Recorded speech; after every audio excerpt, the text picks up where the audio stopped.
اعوذ باللہ من الشیطان الرجیم بسم اللہ الرحمن الرحیم۔ تمام سننے اور دیکھنے والوں کو السلام علیکم۔ آپ دیکھ رہے ہیں ہمارے چینل۔ ایک بہت بڑا ہندو جادوگر تھا، لوگوں سے اپنے جانور کا دودھ دیا کرتے تھے، اور اگر کوئی اسے دودھ کا نذرانہ نہ دیتا تو وہ اس کے جانور پہ جادو کر دیتا۔ جانوروں کے تھنوں سے دودھ کے بجائے خون نکلنے لگتا تھا۔ ایک دن ایک بوڑھی عورت راہ راجو کے پاس دودھ لے کر جا رہی تھی کہ حضرت داتا علی حجویری رحمۃ اللہ علیہ نے اسے بلا کر فرمایا کہ یہ تو مجھے دودھ دے دو اور اس کی قیمت جو بنتی ہے وہ مجھے بتا دو۔ اس بوڑھی عورت نے کہا کہ ہمیں ہر صورت میں یہ دودھ راہ راجو کو دینا ہی پڑتا ہے، ورنہ ہمارے جانوروں کے تھنوں سے دودھ کے بجائے خون آنے لگتا ہے۔ اس پر حضرت داتا صاحب رحمت اللہ علیہ نے مسکرا کر فرمایا کہ اگر تم یہ دودھ مجھے دے دو تو تمہارے جانوروں کا دودھ پہلے سے کہیں زیادہ بڑھ جائے گا۔ یہ سنتے ہی اس عورت نے آپ کو دودھ پیش کر دیا۔ جب وہ عورت اپنے گھر گئی تو یہ دیکھ کر اس کی حیرت کی انتہا نہ رہی، تو اس کے جانوروں میں اس قدر دودھ تھا کہ تمام برتن بھر جانے کے بعد بھی تھوڑے سے دودھ ختم نہیں ہو رہا تھا۔ جب آپ رحمت اللہ علیہ کی یہ زندہ کرامات لوگوں میں عام ہوئی تو گرد و نماز سے لوگ دودھ کا نذرانہ لے کر آپ رحمت اللہ علیہ کی خدمت میں حاضر ہونے لگے۔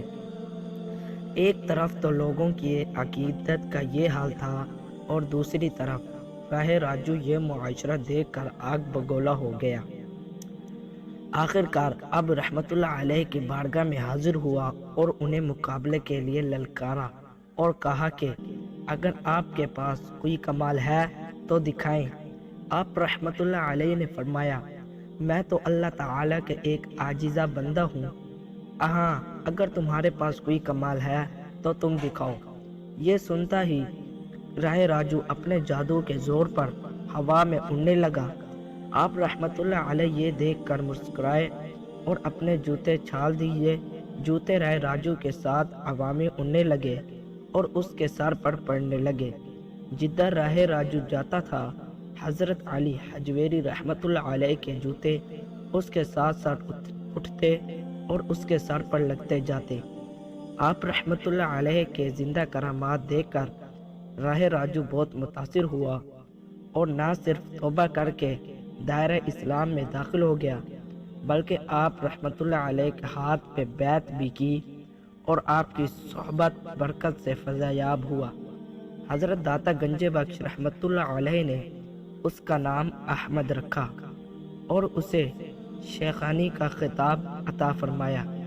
شیخ ہندو کی اولاد اس وقت سے لے کر آج تک خانقاہ کی خدمت کے فرائض انجام دے رہی ہے۔ دوستوں، مزید ویڈیوز دیکھنے کے لیے ہمارے چینل کو ضرور سبسکرائب کریں تاکہ ہماری آنے والی ہر نئی ویڈیو آپ کو ضرور لازمی پہنچ سکے، اور بیل آئیکن کے بٹن کو بھی دبا دیں تاکہ ہماری آنے والی ویڈیو سب سے پہلے آپ تک پہنچے۔ اپنی دعاؤں میں یاد رکھیے گا۔ یہ تھا حضرت داتا حجویری رحمت اللہ علیہ اور ہندو کا واقعہ۔ ویڈیو اچھی لگی ہو تو ہمارے چینل کو ضرور سبسکرائب کریں۔ اللہ حافظ۔